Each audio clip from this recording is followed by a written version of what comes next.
Hi friends, ఇవాల్టి video వచ్చేసి ఏంటంటే ఈ బ్లౌజ్ కటింగ్ వచ్చేసి బ్యాక్ వచ్చేసి పాట్ నెక్, ఫ్రంట్ వచ్చేసి ప్రిన్సెస్ కట్ అనమాట.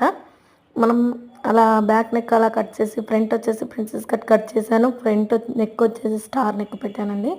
ఇది వచ్చేసి షోల్డర్ ఎలా తీసుకోవాలి, ఫుల్ షోల్డర్తో కట్ చేస్తే బ్లౌజ్ అనేది పర్ఫెక్ట్గా కుదురుతుంది అనమాట.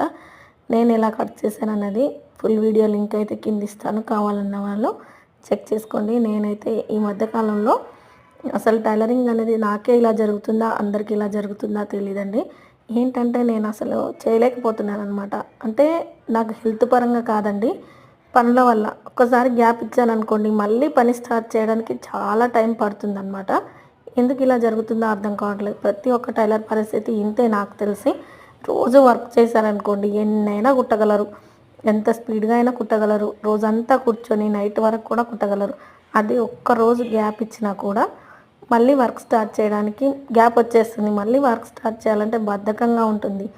ఇంకా అలాగే ఉంటుందండి. నాకైతే బద్ధకాన్ని ఏమీ లేదు. కాకపోతే ఈరోజు వర్క్ చేసుకుందాం, రేపు వర్క్ చేసుకుందాం, ఇంకా ఈరోజు ఇలా అయిపోయింది కదా వేరే పనితో అనుకొని మళ్ళీ స్టార్ట్ చేద్దామని జోస్గా స్టార్ట్ చేస్తున్నాను. మళ్ళీ ఏదో ఒక పని పడుతుందండి. ఈ మంత్ మొత్తం అసలు నేను స్టిచ్చింగ్ చేసింది, అసలు ప్రతి మంత్లో స్టిచ్చింగ్ చేసిన దాంట్లో 10% కూడా చేయలేదన్నమాట.